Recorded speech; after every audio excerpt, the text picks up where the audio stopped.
Right, Mark, nice to catch up as always. Firstly, how nice has this week been after a win? Yeah, it's obviously nice to get that monkey off your back, isn't it? I know it's still the early rounds of the season, but hopefully that'll settle a few nerves down if there was any in the playing squad. We've been close in a couple of games, but close isn't good enough. So it's good to to get an hard-fought win instead of getting an hard-fought loss. So yeah, just good to get that over with, but we've got to build on it now. We've got another tough game coming up against Barrow, who's in good form themselves at the moment. So we definitely won't be getting carried away. We know where we want to be, and we know we've got a lot of hard work in front of us. But really proud how everyone went about the business on Sunday. I thought it was a real tough game. Full of grit, full of determination. Things didn't go our way in certain parts of that game, but we found a way to turn the momentum and make sure that we came out on top. So yeah, real proud how the lads went about the business. Yeah, you've touched on some of the elements there, but what were the key things to come out of that Batley game that you want to take forward now? Well, win first and foremost. I think the most pleasing thing is we'd spoke for a couple of weeks about learning to win ugly, and not just coming up with excuses why we haven't won. As we've said in a couple of the previous losses, we've probably I won't say thrown it away because that sounds disrespectful to your opponent, but we've definitely not been as smart as we can in how we could have closed the game out. So it were pleasing to see that when we got the opportunity, for example at Batley, we got the 1 point over. And learned how to manage games a little bit better. But Batley was a real tough opponent, as we knew there would be. I think their completion rate were up at 90%. How we went about as business in that second half, I thought were just first class, nothing fancy. Forwards front loading their energy in defence, and then the outside backs I thought were great in how they got us out of our half so that we could transition back into defence. And it sounds really boring, doesn't it? But as a coach, I were over at Moon where we stuck to task for 40 minutes in that second half coming uphill. And of course you got the chance to break out the victory song, which we saw a little bit of on social media, but just psychologically, just little things like that can really help a group, can't they? Yeah, definitely. Like anything's a habit, isn't it? And what was that as round 4, wasn't it? So we'd had 3 before it. We definitely wanted to break that duck, but as I said, we're not going to get carried away. We're a great hard-fought win against a tough opponent in Batley, and it's it's very much. We've reviewed that last night. We're now looking, full steam ahead on Sunday, and we don't want to be a team that just has one good win and then another tough loss, a good win, tough loss, for example. We need to build on that now. And we're under no illusions. It's going to be another tough task come Sunday against a Barrow team that's well in form. They had a great win against Bradford. I think Paul's done a fantastic job in some of the signings that he's got in, but also how he's got them playing. They're a team that's showing up for each other. Definitely building the game off the defence. We know they're going to be a difficult team to break down, and they've also got some good players in attack, and they're throwing some good stuff at a team. So. There's no point getting too carried away. We know it's going to be another tough game come Sunday, and one we're looking forward to.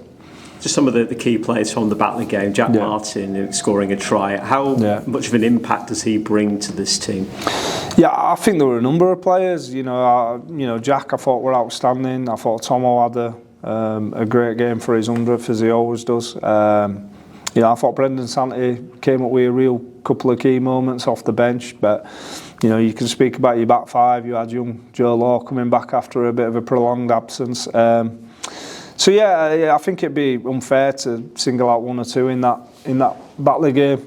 As I say, well, pretty much what without sounding too blasé about it, that's what we expect from them sort of players, and that's what they should be delivering. We've got high standards for ourselves, and we expect that. So it's good to see that we've delivered it. And as I say, the challenge now is we've got to back it up and do it all over again come Sunday. Ollie Field, another one that obviously scored a try in that game, but probably made his name more as a forward, but having time with the centres at the minute. Do you think he offers more strike there? What do you think he brings to that? Well, we need him there, obviously, with the personnel that we've had missing. And Field has put his hand up to play there. I think he still very much sees himself as a forward, but he's been doing a fantastic job, you know, covering out wide for us, and I think he's in a good vein of form at the moment. He's young fielder. He's put on a little bit of timber in the off-season, and I think he looks a lot better for it. He's got a little bit more punch about him in terms of his carries. He had a bit of an issue with his fitness at the start of last year, a lung issue that is now fully over, and I think that shows in terms of his engine. So yeah, he's in a good vein of form at the moment, this fieldy, and as I say, it's what we expect from them sort of players. You know, they've got high aspirations for themselves. You know, we've got high aspirations for where we want to be as a team, and you know, we've just got to build on that now. You touched on Jordy Thompson making his 100th appearance. What does that mean to the club to have somebody like him in and amongst the ranks? Oh, I think any team, especially in the Championship, if you saw Jordy Thompson, you know, on that team sheet, it makes you sit up and be alert, doesn't it? And you know, I played with Jordy. I know exactly what he brings. I think, you know, he's a bit of a leader for us. You know, an official leader in terms of just how he goes about his business. Very much a man that leads by action. Gives everyone a lift, especially, you know, when there's that tough carry that someone needs to take, and he'll just appear out of nowhere after playing, you know, 70 minutes straight and just take one of them marauding carries that he does. So yeah, absolute champion player, and love having him on the team. And you know, you can see how much energy he brings to the lads around him as well. Just looking at the team news for this week, how's Mitch Clark doing after the weekend? Yeah, Mitch is going to be out, you know, for a prolonged period. He's lucky. Well, he has torn his pec. He's got a meeting with his surgeon today, I think, to see whether it needs surgery or not.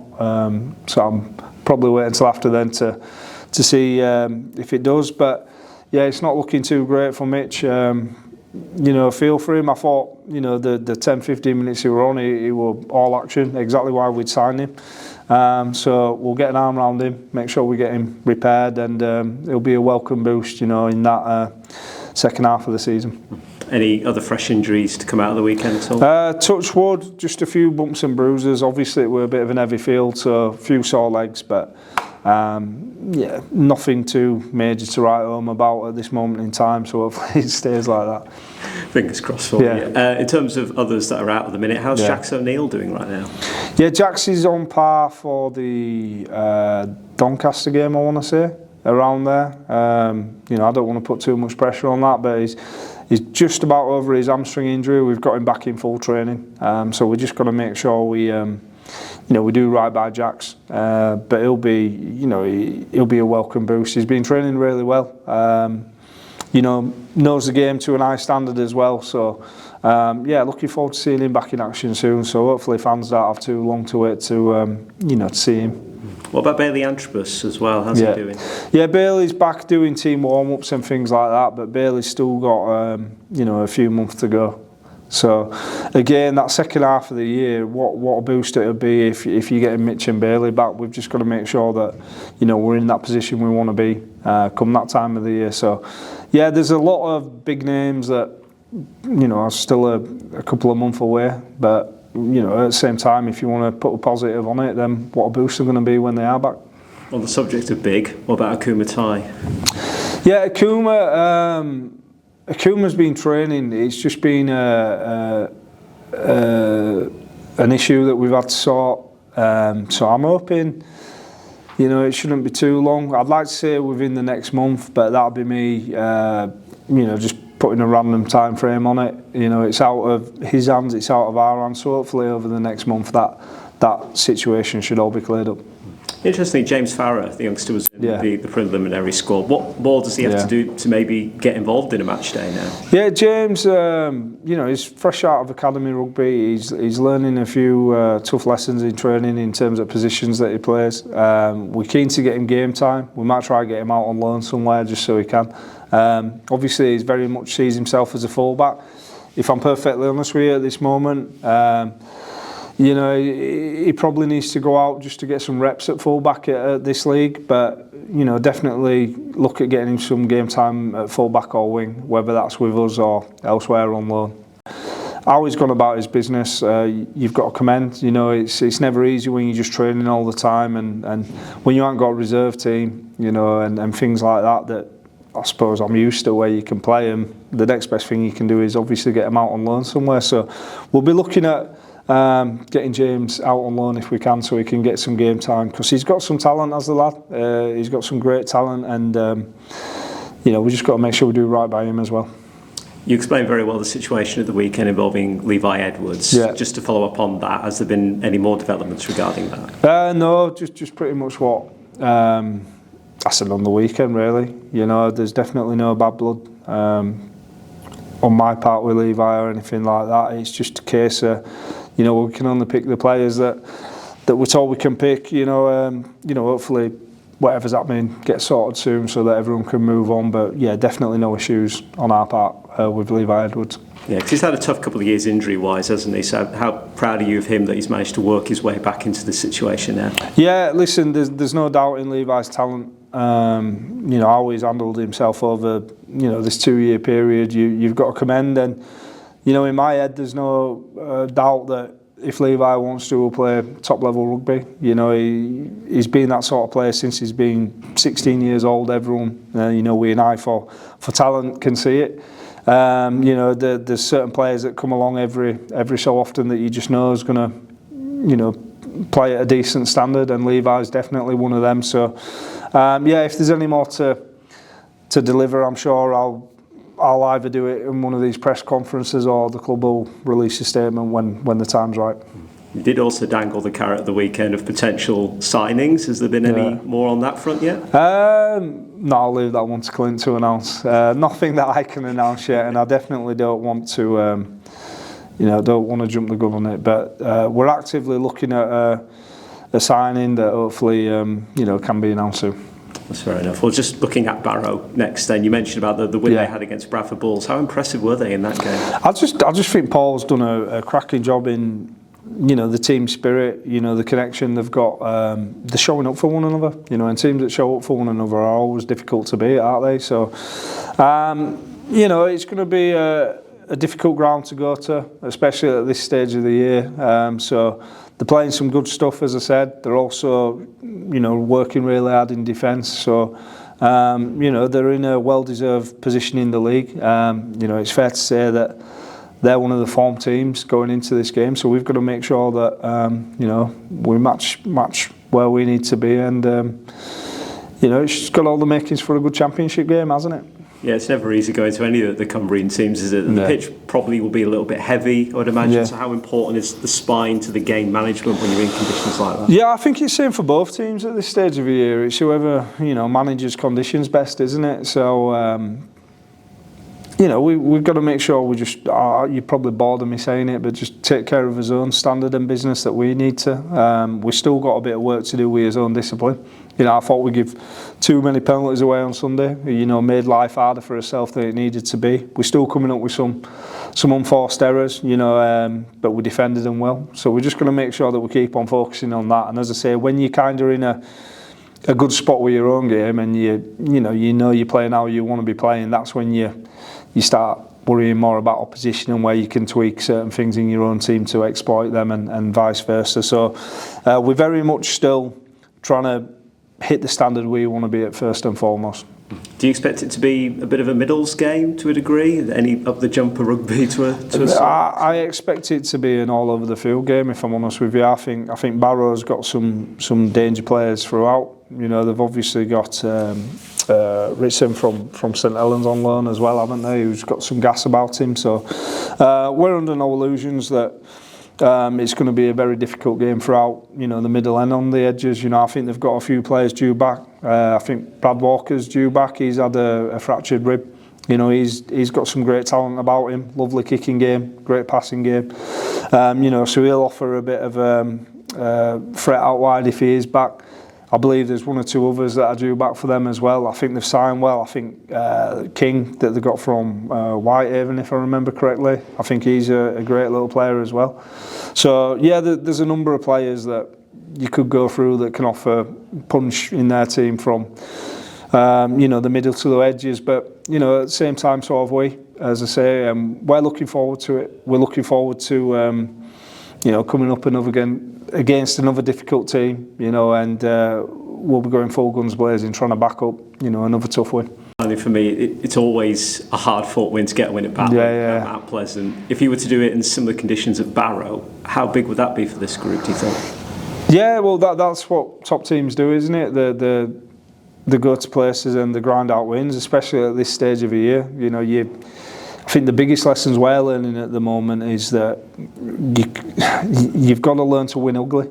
You know, you don't want to be looking back at the end of the season and thinking, you know, if only we'd done this, if only we'd done that. And, you know, sometimes you just got to roll your sleeves up and grind out them 2 points, because all that matters really is winning, you know, and getting them 2 points on the board. You know, it doesn't matter how it looks, how it feels. As I say, that the more pretty stuff probably comes a little bit further down the line when the summer months come. You've just got to learn to roll your sleeves up and do that hard work. And I think if you do that, it does stand you in good stead going into the back end of the year, because you know you've got that mental resilience about you and that toughness in terms of what you've been able to achieve. So we've just got to not get carried away, you know, and make sure we show up exactly the same as we did last week against Batley. Best of luck, Mark. Thank you. Thank you very much. It's just a few from me. I know you mentioned about the possibility of sending James Farrow on loan. You have sent Mac Walsh out on loan to Newcastle. How do you think that he's been going, and what do you think that loan will do for him? Yeah, Mac's obviously been injured and he's come back. You know, he needs some game time to get himself in contention for us. So I think he's come back from his injury well, but you know, he needs some game time. So he played down at Cornwall last week. You know, hopefully we'll get another game this week. He's been a bit ill at the start of the week as Mac, but you know, hopefully he'll be all recovered for next week. And I'll probably give him 2, 3, 4 games before I can make a proper objective look on him. Obviously your hand gets forced if you get injuries yourself, but I think it's only fair that we let Mac get his eye back in for the game and get his, you know, his match fitness back up before we start judging him on where he is or where he isn't. But have you been impressed with the attitude that he's shown, obviously, with the injury and what you've seen of him in training? Yeah, listen, Max is a good pro. I know he does everything he can to stay fit. You know, he's a kid I've known from 16. So I've got no issues there with him. As I say, the main thing with Mac is he just gets some games under his belt. You know, he found his game time limited for where he'd like to play last year. I think he got, 15 games or 10 games. So he just needs to get a couple of seasons where he's getting a regular 15, 20 games, you know, hopefully more under his belt, so that he can, you know, he can kind of make an objective approach on where he's at. Is that something you also might be looking into for Jack Potter, or is he going to stay around the squad at the minute and kind of push his way into the first team? Potts is a great lad to have around.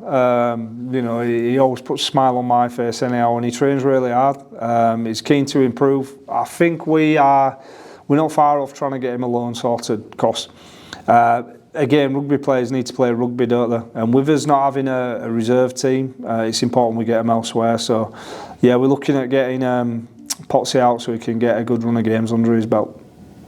Just on injuries, how are Brad Ward and Kieran Hudson doing? I know they've both been out since January. Yeah, really well, really well. Kieran, I was watching last night actually doing some tackling work with Akuma. So I'm hoping again in 3 weeks, but that's me with my old belly rub, not my medical hat.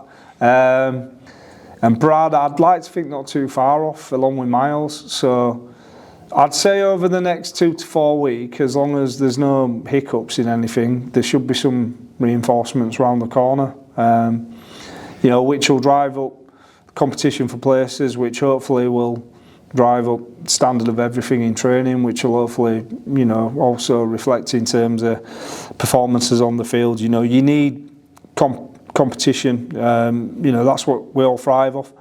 I'm not saying the lads that are playing are taking it easy, because they're definitely not, but you know, there's no better feeling than knowing there's someone on your heels trying to take your shirt that gives you that extra edge to go that little bit further, is there? So as long as we don't get any new injuries, and some of the longer term injuries come back, we'll be in a pretty healthy spot. But never happens like that, does it?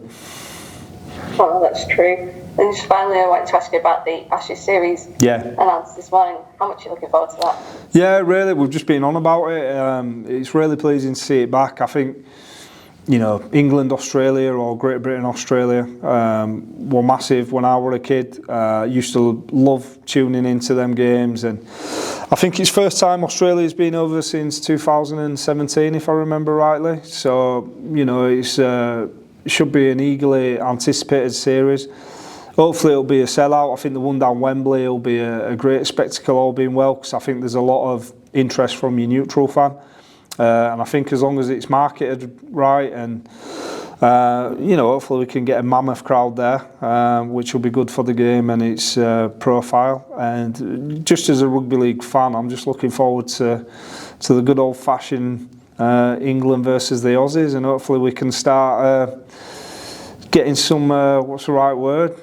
Not pride, that's the wrong word altogether, but just getting someone up back on them. You know, we need to start winning against them again. It's as simple as that. You know, it's fair to say that the NRL's the most dominant league in the world, and it's fair to say that Australia's been the most dominant team in the world in rugby league over the last 20 years. And we've just got to make sure that, you know, along with the other nations, we start clawing that back, because you know, it's long overdue. And as a rugby league fan, I'm looking forward to seeing Wayne and his team, you know, get stuck into it.